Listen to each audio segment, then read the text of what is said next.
Hey, so we're gonna talk about why I hate Seven Deadly Sins. It's pretty simple. I hate the motivations of the characters. They all feel bland. There's none that really stand out as realistic. The relationships of the characters all feel very contrived, and I just I can't respect the characters. Um, let's see. The plot itself is pretty bland, but I can deal with that. I think the plot is a flaw, but it's only a flaw because it's predictable. And if you don't agree that it's predictable, um, sorry, but it really is. I want you to look at the plot and tell me it's not predictable. Look at the basic turn of events. They fight against one small bad guy that has ties to the big bad guy, and then they release more big bad guys, and then they release the biggest big bad guy. They fight the biggest big bad guy, and then a new force comes out of nowhere, and then they defeat that one, and then it moves on to the next thing, which is Seven Deadly Sins 2 with the kids are coming. um so they also lack a lot of character development. A show like High School of the Dead actually does a lot better job with their character development than this series does, and I think that's really sad. But we'll kind of get into that. I don't know if we'll have time. I would like to, but I'm not gonna hold my breath. Um, let's see. There's a bunch of random power ups throughout the series, and you know exactly what I'm talking about if you've seen the series.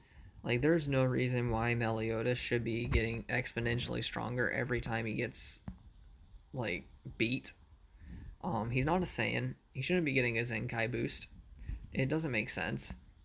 But I mean, here he is every single time getting a Zenkai boost, and that's not necessarily a bad thing. Except they don't really explain it.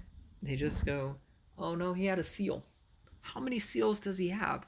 Oh, just one or two. Okay, cool. 3 seals later, oh, he's still got another seal." And they keep doing that. And they did the same thing with Escanor. Escanor had his ultimate form in the one, and then just a little bit later, they were like, "Oh yeah, no, here's the one prime or 1 million or whatever it was," and it was so ridiculous. They have no reason to be doing all that. But you know what? They do them. And that's fine. You do you. I don't care. But there's a limit to how much you can do that. And they exceeded that limit and broke their own world building multiple times over. They introduced the Ten Commandments, and they tried to say, hey, these guys are going to be basically all powerful, and no one's going to be able to go against their commandments except for the seven deadly sins. They can't even go against their own commandments, blah, blah, blah. But they basically are like, oh no, here's this, but we're not going to explain them. And you can go back and look. They did not explain the seven deadly sins, or not the seven deadly sins, the Ten Commandments powers effectively enough to get a full paragraph on what the power does. Not even a sentence about some of them. Um, what's their name? Frodrin, one of the major villains of the series for a good portion of it, rather, has a basically blank entry on the wiki explaining the power that he has. And I think that's really sad because he was a major villain for a good point of time. And then there you go. No, nothing about the series, nothing. Just kind of there. All right. There was points in time where the story really lagged on, and then there was other points in time where the story seemed to rush through the villains really quickly for no reason other than, oh, we just need to get through them. Most of the Holy Knights were one fight and done, and it really felt sad because a lot of them showed up later on, but we didn't even know who they were because they only showed up for one fight. They got their butts kicked, then they went. There was nothing to them. They were just kind of there. Um, what else? The the Ten Commandments even they did that with them. The only Ten Commandments that didn't get rushed was Estarossa, Zeldris, and I guess Frodrin. But again, same thing. Frodrin was very, very hush hush about the ability, and I think that's really, really shitty because we had potential to get a lot of information about the characters and what they can and can't do, and they just kind of ignored it, which is really, really disappointing because I was looking forward to learning about the villains, and I think that if I learned more about the villains, maybe I would have enjoyed the series more. And I think that that also cut into the world building and made it worse because the world building wasn't explored enough to be enjoyable to some people, such as myself. So that covers the rushed villains, the world building kind of being messed up, the forgettable side characters like Simon. I bet most of y'all don't even remember Simon or Dale. Like they were basically just there and then gone. Like pretty sure Dale died because he was like the suit thing that Gauther was trying to calm down or something. But even then, like it was a one thing and then they never bring him up again. I think that's really sad. Um, like I said, the motivations of the characters, getting back to that, none of them have a clear cut motivation except for Meliodas. And Meliodas' motivation isn't strong enough for me as a person to sit down and be like, yeah, I can get behind this. I can support this character. And that's a negative in my book because I really wanted to support the characters. I wanted them to be like, not necessarily like perfect or anything. I just wanted to see like what they could do. I wanted to see them be cool, I wanted them to be a badass. And I was just disappointed because every time I turned around, there was, nothing. Nothing for the characters to really latch onto. The relationship between Meliodas and Elizabeth was really gross to me too because the entire time I'm sitting there like, hey, these characters are supposed to be in love, cool. But the first thing that he did was basically molest her. He's just met her. She's a 16-year-old girl. The last time he saw her, she was 6 years old, allegedly, right? And his first response is to molest her and then save her. And that's it. Like, he apparently that worked. Apparently she fell in love with him because of that. And that doesn't make any sense to me. I don't care if he saved your life. He molested you. You should be upset. You should get away from him. Any woman in her right mind is going to get away from a person like that. I don't care if they saved your life. They molested you. They touched you inappropriately without your consent. You should be upset. You should not be okay with that. But no, there she is. She's okay with it. She doesn't care, which means that she doesn't value herself. And I understand that that's not what the mangaka was going for. But at the same time, that's what it appears to be. That's how the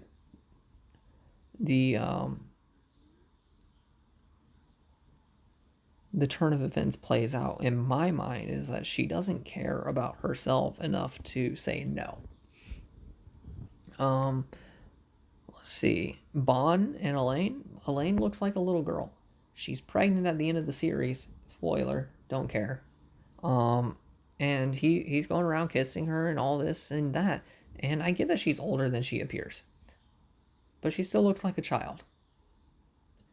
And that doesn't sit right with me. I don't care if the character is 800 or 1,000 or 55 or whatever age. I don't care. If they look like a child, they're a child. That's how it works in everywhere else.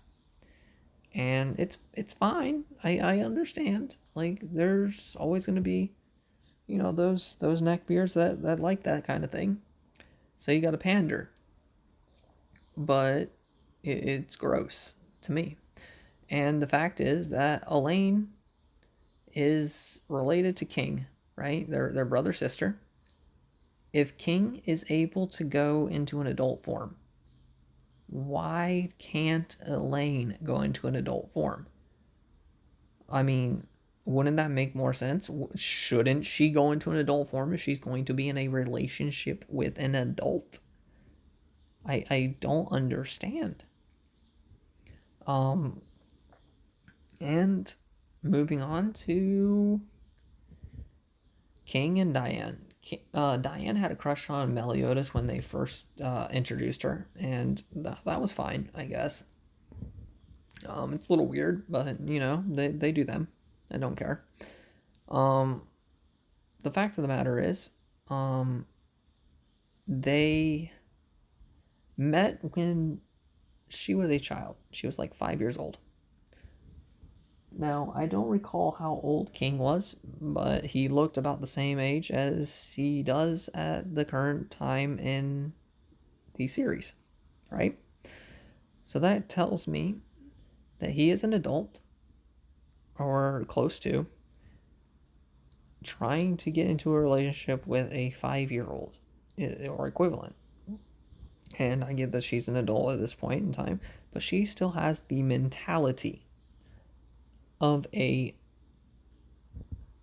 5-year-old in a relationship, because 5-year-olds don't have relationships. 5-year-olds are not privy to that kind of world yet. So, or they shouldn't be. If a kid is in a relationship, there's something wrong with the person in the relationship with them. I'm not talking about mother father or mother daughter, mother son type thing. I'm talking about like a physical relationship type thing. I have an issue with those being romantically involved. She has the idea, or she has the mentality of a 5-year-old that has a crush on the Pink Ranger. I use the Pink Ranger as an example because when I was 5 years old, I had a crush on the Pink Ranger. I think that most young boys did. So I want to bring that point in. Like, she doesn't seem like she's emotionally ready for anything at all. But there she is, with King later on, and they do them. Looking at who else? Escanor and Merlin.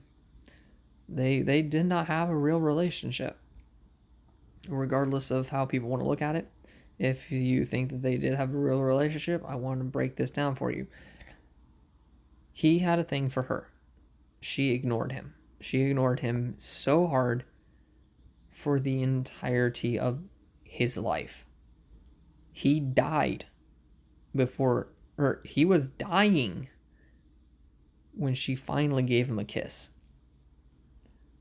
And that's fine. Like, she doesn't have to reciprocate his feelings, but she could have been like, "Hey, I'm not interested. We're not getting together. It's never going to happen. You need to understand that," and put her foot down. And I understand that a lot of people aren't going to do that. However, he's the lion's sin of pride. And he was literally a cuck. He lost all credibility as a badass for me immediately. because of that. And I don't normally mind, when, because there's going to be different types of people in the world, and he's his own type of people, you know. There's always going to be somebody that's like that. Cool, whatever, I don't care. But when you're touting yourself as the supreme being and then groveling to a person, another person, like that doesn't make sense. And I really did not like the relationship because, again, it's not a relationship. It's not a real relationship because it's only one sided. If you're going to be in a relationship, and this is not the best relationship advice, but I think it should be taken by most of y'all. If you're going to be in a relationship with somebody and they're not willing to do the same stuff for you that you are for them, you're in the wrong relationship. It should be a two-way street. It's a 50-50. It's not a 60-40. It's not a 51-49. It's not a 90-10. It is a 50-50. You have to be willing to make sacrifices. They have to be willing to make sacrifices. That's how that works. That's what a relationship is. You cannot worship the ground that someone walks on. That's not okay. If you think it's okay, then you really gotta look at yourself in the mirror and evaluate yourself, because you deserve better than that. You should be you should love yourself before you love somebody else. That's all I'm saying. All right, so moving on.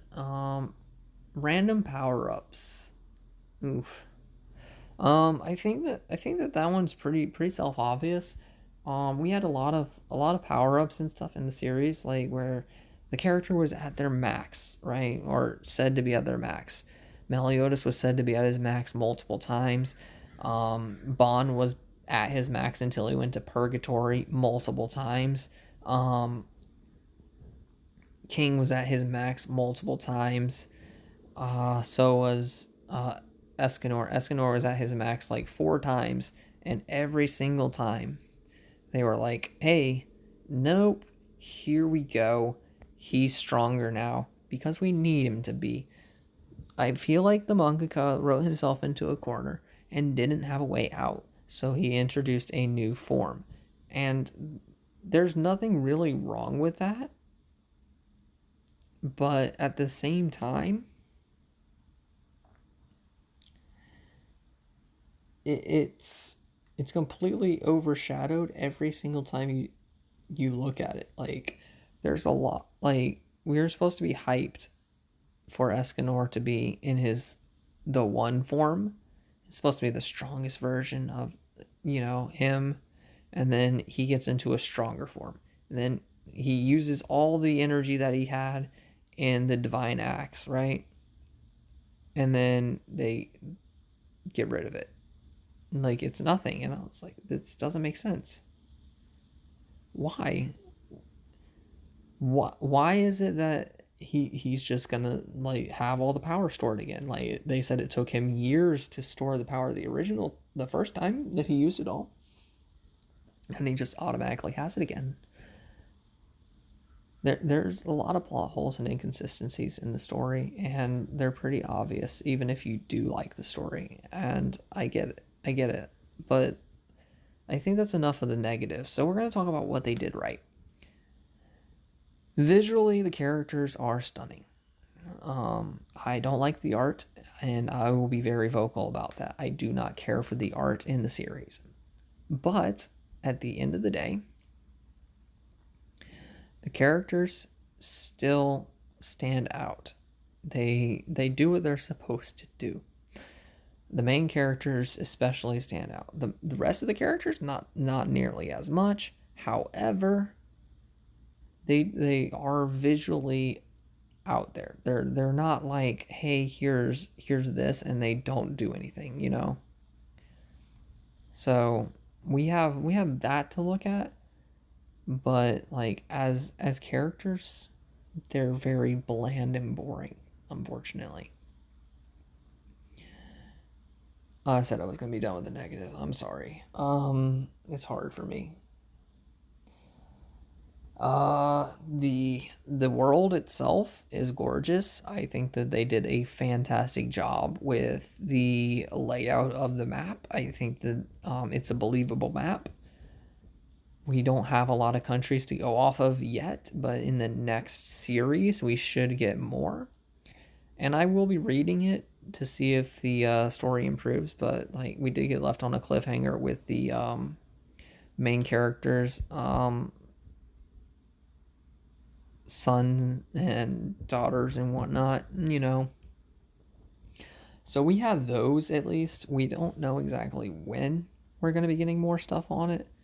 But we have the good fortune to think like, yeah, we're probably getting something new. Most likely getting something to go with it. And it should be okay. I'm not going to say it's going to be great. Oof. I went to hit my my soul bomb. Thanks, guys. We're gonna hit here, hit here, hit here. Okay, there's that. Do. Okay. I don't really care if he dies. I'll spin the candles. It's fine. It's not like I'm gonna die in extreme co-op. So we have those. Those are the positives. I think. I don't think there's a lot of positives. I guess I'm gonna actually have to play. Fuck. I don't. I didn't want.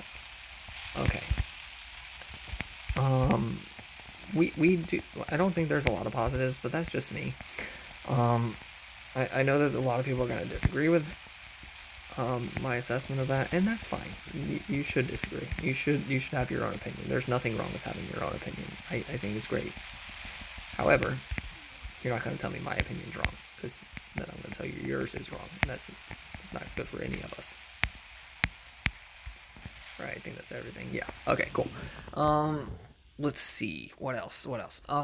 So the anime's flaws. And okay, so the pros and cons of the anime. The anime's pros, the music, I haven't heard anything bad about. I don't particularly care for the music on it, but I don't think it's bad music. The fight scenes are really well done for the most part. For the first two seasons, rather. After that, not so much. They really fell off. The cons are that the animations are not consistent. We have issues where I don't know if they're using a new studio or if they're using new animators or what. People just switching off and whatnot. But it just seems to me that they, not necessarily that they don't care, but that they chose the wrong team, or the team was rushed, one of the two. And it's fine either way, honestly, but they need to be more transparent, and say, hey, we need more time. And I think that if Bleach is any indicator of us taking time and being okay with it, I mean that's a good indicator right there. Hunter x Hunter is another good indicator. A lot of people are like, hey, I'll wait for Hunter x Hunter. I love the series and I want it to be the best that it can possibly be. And that's fine. There's nothing wrong with waiting for a slightly better product or a better product overall. At the end of the day, I think that matters more. And if they want to continue the series, they need to take their time and actually put out the best product possible, because the story itself is not as good as people make it seem. As far as the mobile game goes, I think it's awful. I think the card battle system is flawed. It is not very interactive with the player, which isn't necessarily a bad thing. I played other card battle games that do similar things, like Hero Kentar, and I like Hero Kentar. I don't play it as much right now because I am very busy, and work and school and Genshin Impact have come out. And being realistic, I'm not going to take the time to play 3 or 4 gotcha games at once. So it is what it is. However, the thing that I like that Hero Kentaro does that Seven Deadly Sins Grand Cross doesn't is when they release costumes, even if it is pay to play and all that, for that, you're not forced to get them. And the only thing that the costume does is adds a new element to you so you don't take the same damages. So there's like light, dark, all that, They have them named differently, but it's still the same thing. Light and dark are super on each other, and red, green, blue are, super on each other in the triangle fashion, like you would expect with Pokemon. However, some characters, when you get a costume, they get 2 elements, and that helps them. They will deal double or those 2 elements of damage, but they won't. They still have their original element only, if that makes sense. And you only get that with costumes. You can either buy the costume or you can get it through an event. Now, most of the things that you have to do for the costume is going to involve money anyway, so you might as well just buy the costume if you really want it. However, you're never forced to buy it. With Seven Deadly Sins Grand Cross, you get a straight stat buff on costumes, and I think that that's a negative, because if you look at the costumes, right? There's nothing wrong with using costumes and all that as a money making system, but the fact is, like, you're giving stat buffs completely, and if they did something like what they did with Hero Kentaro, I don't think it's nearly as major, because when you do stuff like that, like, yeah, you get double element on an attack, but that's it, and that's not really gonna hurt you. It just means that you can deal with a few things that you wouldn't be able to deal with normally, right? And I think a lot of people kind of overestimate the fact that you buy the costumes on Seven Deadly Sins, and you get the option to purchase it on, oh god, no mods.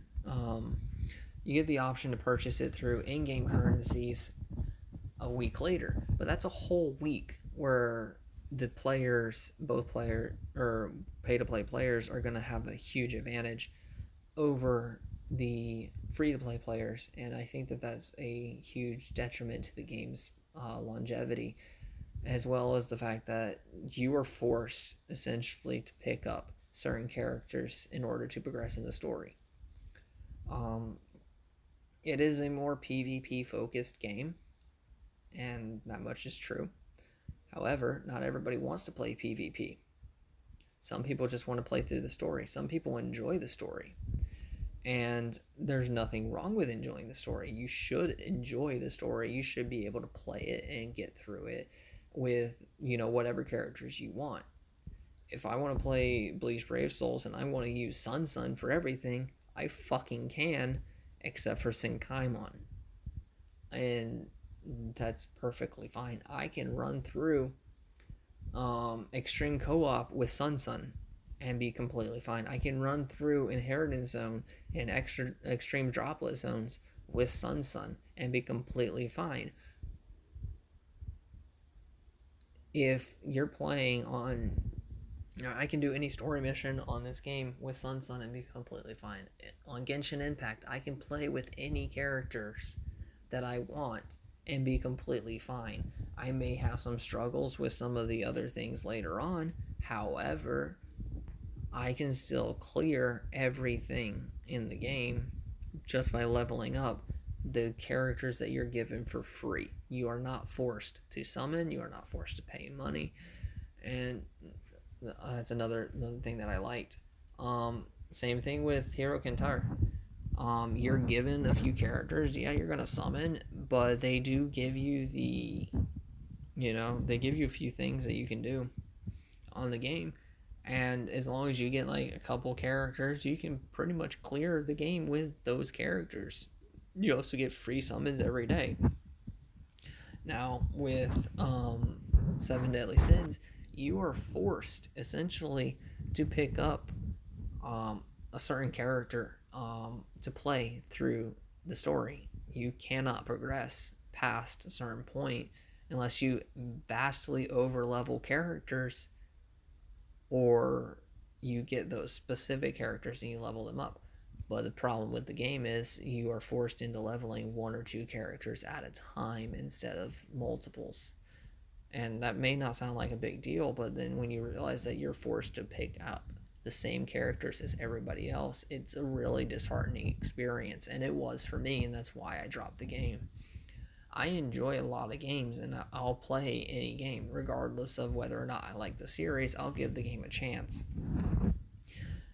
But those are my gripes about the game, and what I think that they did. Or also, I didn't like that the card system forces it to be very RNG focused, where you may want a level 3 card, but because your character has two different cards as normal attacks, and then has a special card that'll come up every 5 uh, ticks.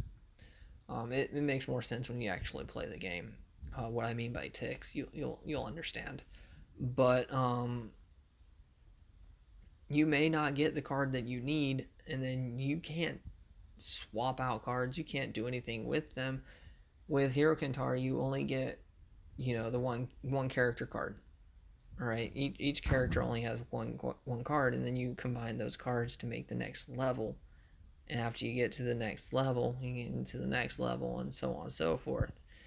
And it takes stamina to use those cards. Instead of using a stamina system like Hero Kentaro does, Seven Deadly Sins just gives you two cards and then your special card, which means that you could get a completely useless card for you, and you kind of have to plan out everything way in advance, which does add a strategy element to it.